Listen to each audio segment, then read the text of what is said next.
Washington Talk, I'm Eun-jung Cho. North Korea is continuing its missile testing spree, making threats against the U.S. and South Korea. Here in the United States, Americans cast their ballots in congressional elections that will shape U.S. domestic and foreign policy in the second half of President Biden's term. On the program today, we have Leon Panetta, a former CIA director, Secretary of Defense, and White House Chief of Staff, plus a panel of experts.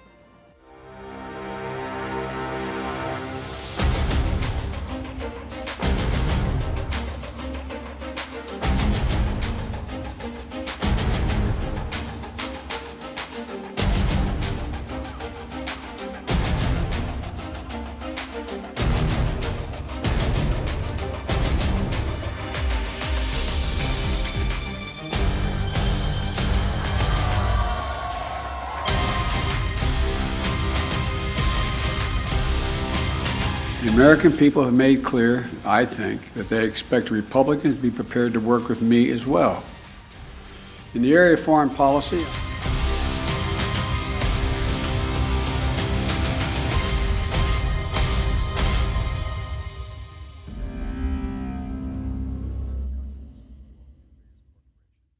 Secretary Panetta, welcome to Washington Talk.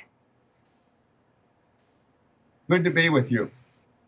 Secretary Panetta, in the recent U.S.-RK Security Consultative Meeting, Defense Secretary Lloyd Austin made clear any North Korean nuclear attack against the U.S. or its allies and partners is unacceptable and will result in the end of the Kim regime.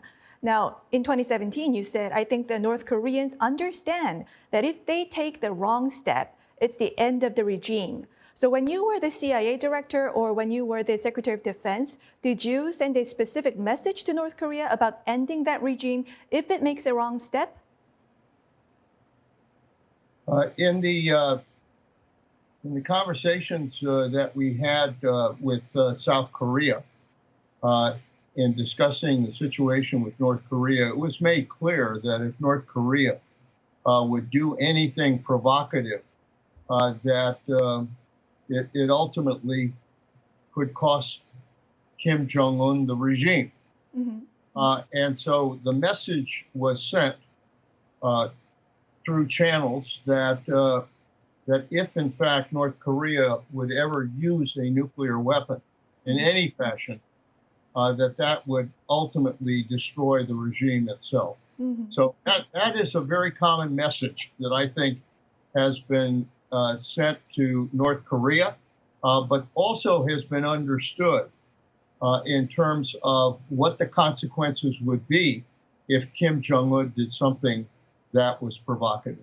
Mr. Secretary, that message was also in the latest nuclear posture review, and there are more frequent warnings coming out of the U.S. government about ending the North Korean regime. And in that regime, absolute power is in one leader. So, Secretary Panetta, does the CIA have a close surveillance on Kim Jong-un's every move? Well, there's no question that with regards to all of our adversaries, we have to maintain the best intelligence we can.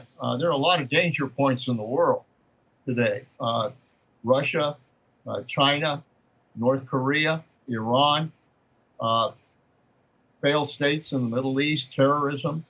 There are a number of targets, but clearly for a regime like North Korea, where one leader makes the decisions as to what will or will not happen, it is very important that we have the very best intelligence possible on what that leader is up to. Now, having said that, North Korea has always been a very hard target to be able to penetrate. Because it is one leader who maintains extreme control at that level. And so it's not an easy target, but I would assume that our intelligence capabilities are doing everything necessary to make sure we have the latest intelligence on what they're up to. Former Defense Secretary Esper told VOA last week that the redeployment of tactical U.S. nuclear weapons to South Korea shouldn't be off the table. Do you share the same view? I do. I think that we ought to keep all options on the table, including the possibility of having the nuclear weapons located in a situation where it's very clear to North Korea that we have that capability on the peninsula. North Korea is simulating tactical nuclear strikes on South Korea. So some people in South Korea say nuclear armament is the only answer, that they need nuclear parity. So do you agree with the sentiment there that South Korea developing its own nuclear weapons is a matter of sovereign decision? Well, obviously, we respect the sovereignty of South Korea. They are a democracy.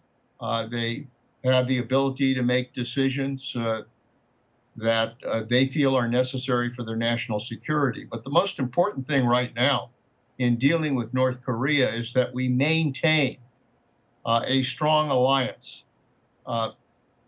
United States, Japan, South Korea, Australia, other countries that are part of our alliance are very important to our ability to send a message to North Korea that if they do anything provocative, that there is a strong alliance that will react against them.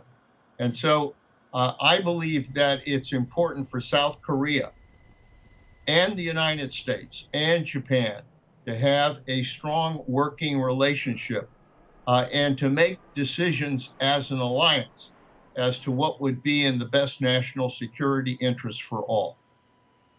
Mr. Secretary, in your memoir, Worthy Fights, released in 2014, you were briefed by USFK Commander Skip Sharp, who said if North Korea moved across the border, the U.S. war plans call for defending South Korea, including with nuclear weapons if necessary. Is it still the U.S. position to use nuclear weapons to protect South Korea? Well, I haven't seen the latest plans, obviously, but that was certainly the case when I was Secretary of Defense, when I was Director of the CIA, that there was no question that if North Korea resorted to a nuclear weapon, that we would respond in kind. I would assume that that is certainly one of the options that's on the table for any kind of response to a North Korean attack. It would not only be provocative, it would be extremely dangerous in terms of the consequences to the Korean Peninsula. Now, Mr. Secretary, if North Korea conduct attacks against South Korea, will the U.S. sacrifice one city to protect South Korea? There are differing views here. I think the approach that we have always taken is that we will defend South Korea, period. And that we are prepared, working with the South Koreans, we have put together a very effective capability between the South Korean armed forces and the United States forces that are there in South Korea. We have the ability to strongly defend South Korea, all of South Korea, without having to sacrifice any one city. Obviously, as we deal with the potential of a North Korea invasion or attack on South Korea, we look at every possibility, every possible option that North Korea might try to employ, and we have a response for every one of those possibilities. So North Korea, I think, is aware of the fact that if they do something stupid, that ultimately it will cost them their regime. Now, Mr. Secretary, you were White House Chief of Staff during the Clinton administration, and in 1993, the Clinton administration planned a surgical strike against North Korea's Yongbyon nuclear facility. In retrospect, do you think the U.S. should have carried out that strike before North Korea completed its nuclear development? Well, again, that was something that was obviously in a planning stage. And I think the hope was that rather than having to conduct that strike, that ultimately we might be able to find an approach of negotiating our differences with North Korea so that we could avoid the use of that kind of force. I think it's clear that North Korea was going to proceed with the development of nuclear weapons no matter what. And that has been their approach because they believe that having nuclear weapons is what goes to their core strength in terms of preventing other countries from attacking North Korea. Having said that, I do believe that it is very important to make clear to North Korea that they cannot survive in the world without recognizing that they have to be able to control and reduce any kind of nuclear weapons that they possess. Mr. Secretary, just shortly before I let you go, realistically speaking, is denuclearization a feasible goal under the Kim Jong-un regime? I think denuclearization ought to remain our principal goal in dealing with North Korea. I think it's very important that we send a message to North Korea that our goal in dealing with them is to denuclearize North Korea and prevent the potential of a nuclear confrontation in the future. I recognize the fact that they now have a number of weapons. They also have a number of missiles. But if we're to proceed with some kind of negotiation in the future, that negotiation must be based on the fact that North Korea ultimately has to denuclearize and reduce and ultimately eliminate its nuclear weapons stockpile. That's the only goal that, to me, is required if we are going to be able to ultimately resolve our differences with North Korea. If they're going to become a partner in the international community, then they have to be able to recognize that they cannot continue to develop nuclear weapons and threaten their neighbors and threaten that region. That's unacceptable. Secretary Panetta, thank you very much for sharing your insights today. Thank you very much for having me. And joining us for our panel discussion today, Mr. Bruce Klingner, Senior Fellow at the Heritage Foundation. Mr. Klingner spent 20 years at the Central Intelligence Agency and the Defense Intelligence Agency and served as CIA's Deputy Division Chief for Korea. Also in the studio with me, Mr. Robert Rapson. Mr. Rapson served as a chargé d'affaires at the U.S. Embassy in Seoul until July 2021. He was Deputy Chief of Mission at the U.S. Embassy Seoul. Mr. Rapson was also the Director for Korean Affairs at the State Department. Welcome to the program. Thank you. Thank you. Now, Secretary Panetta, who was also CIA Director, said that there's no question when it comes to our adversaries, we must keep the best intelligence we can. Now, U.S. Operation Neptune Spear took out Osama bin Laden in 2011 after CIA tracking him down for a decade. And then U.S. Operation Red Dawn captured Saddam Hussein. Mr. Klingner, you were with CIA for 2 decades. Do you envision similar operation against Kim Jong-un is a possibility? I don't think so.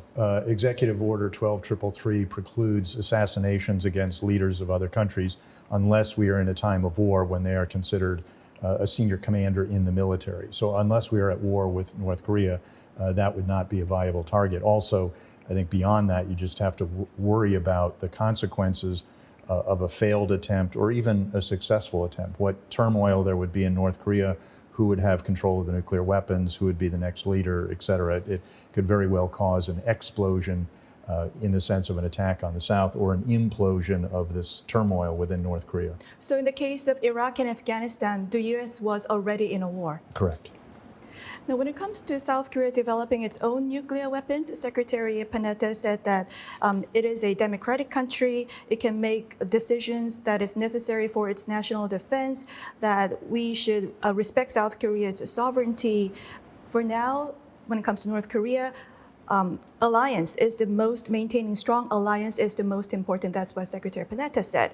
So if it is a democratic country, is it safer for that country to pursue nuclear weapons? And will the U.S. be more open to that idea, like in the case of Israel, which the U.S. considers partner and friend? Sure, good question, and an issue that's been talked about a lot over the last several months, for sure. Of course, as a sovereign country, a democracy, Korea is a democracy. It has the right to make decisions for itself, including issues related to its defense that might include nuclear weapons at some point. That's their right. However, the U.S. would not support that. It's been our policy for as long as we've had nuclear weapons that we would not share them, convey them to with third parties, the technology that goes into them, aside from some special cases in NATO involving the UK, France, and allies who developed nuclear weapons at the beginning of the Cold War. So we would not support it. There would be costs and consequences for Korea to pursue that track. Economic costs, breaking with the NPT, the Non-Proliferation Treaty, would bring costs. So Korea would have to look very carefully at a decision to go that route. As an ally, we would be in a very difficult position. We would not be able to carve out any waivers or, allow Korea to proceed if we were going to hold to our policy for the past 30, 40, 50 years. There's a lot of talk. Of course, Mr. Rapson, the U.S. would not openly support South Korea developing its own nuclear weapons, but Israel secretly pursued nuclear weapons, and then U.S. found out later on, in which case the U.S. learned to live with nuclear Israel, which could also be the case with South Korea. Well, there's one issue of learning to live with something that's de facto happened. There's another in supporting and allowing that to happen, as we did in 1975, 76, when the Park Chung-hee administration moved clandestinely to develop its own nuclear capabilities. We pushed back very hard on that. And I think the same general approach would hold here. We would have hard conversations with the Korean government, reinforcing the fact that it's the alliance that brings the deterrence effect to bear, which helps guarantee the security and safety of South Korea vis-a-vis the North. So, nuclear weapons have been out there in certain political circles in Korea for a long time. It's resurfaced again. Now, Mr. Rapson, I want to ask about the impact of the midterm elections on U.S. policy on North Korea. Although there are much races to be called, it appears the Republicans will take over the House with slim majority, more or less than they had expected initially. In which case, does it mean that President Biden's ability to conduct foreign policy will be less impacted than many people had anticipated before the elections?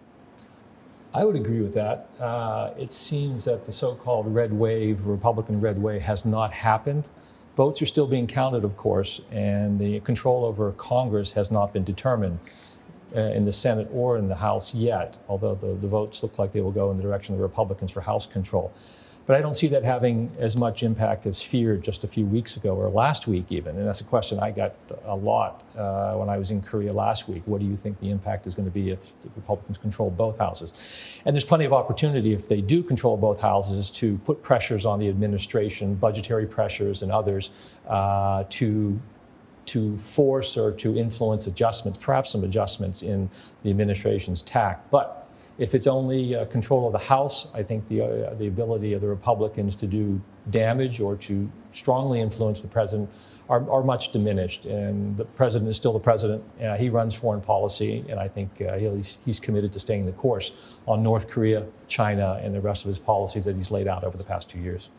Now, Mr. Klingner, Kevin McCarthy, House Republican leader, said he's going to run for the House Speaker. And back in 2017, he criticized the strategic patience policy as only allowing North Korea to vastly improve its nuclear and missile capabilities. Is it still the Republican view that the Biden administration's policy is somewhat similar to the strategic patience? I think that's still the position of the Republican Party. I mean, that said, we've had North Korea continuing to expand and refine its nuclear and missile programs through every administration since the 1990s, if not before. So we saw a large increase in North Korean capability and missile testing and a nuclear test during the Trump administration, and we've also seen the continuation of that trend under the Biden administration. So I think even if the red wave had occurred, I don't think there would have been much impact on U.S. policy. There's a very strong bicameral, bipartisan view of the need to be tough or firm or to enforce our laws on North Korea. And right now, there's no initiative by North Korea to accept diplomacy. So I think we are in a bit of a stalemate where we're going to continue to enhance our deterrence and defense capabilities while we continue to try diplomacy. But as long as North Korea refuses, that door is seemingly shut. Mr. Rapson, we're in midway point of the Biden administration. This could be difficult for you because you were chargé d'affaires until July 2021 in the Biden administration. But how do you assess Biden administration's calibrated and practical approach? Did we see any results coming out of that? And did the Biden administration live up to its promise to put human rights at the center of its foreign policy when it comes to North Korea? Which question to start with first? No, I think, of course, the new Biden administration had to deal with the current at the time government in Seoul, the Moon administration. I think they got off to a great start. They had a summit early on where many of these issues were covered, including the approach to North Korea and a reaffirmation of the alliance. There's a commitment to strengthen that, rejuvenate it, expand it. And the new Yoon administration, of course, has taken that to a new level with the Biden team, with the summit almost 1 year to the date, later, May 21st, where it's taking the relationship and the potential for broadening it to many new levels. Your question about human rights.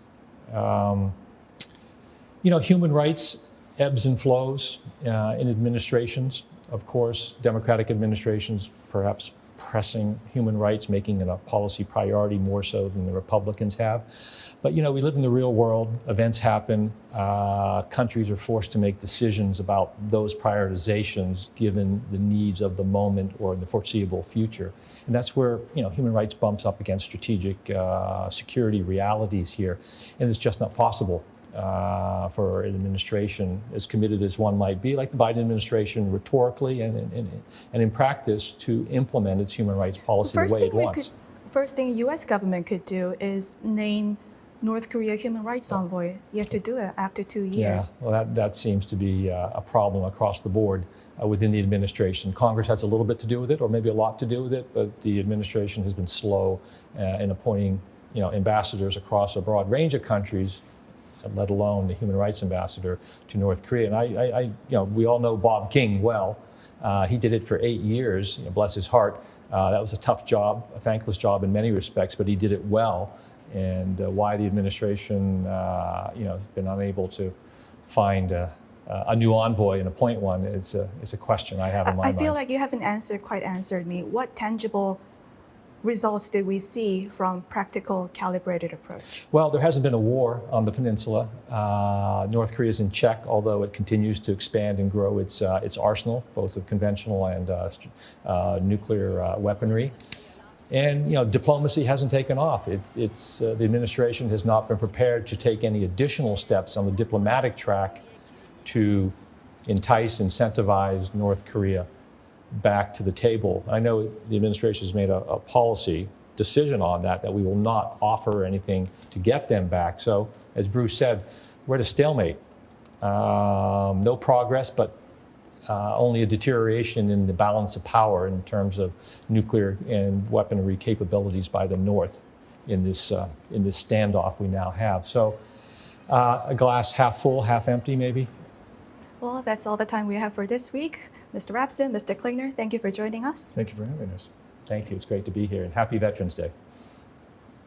And thank you for watching. We'll be back here next week with U.S. experts to discuss the two Koreas and the region right here from Washington.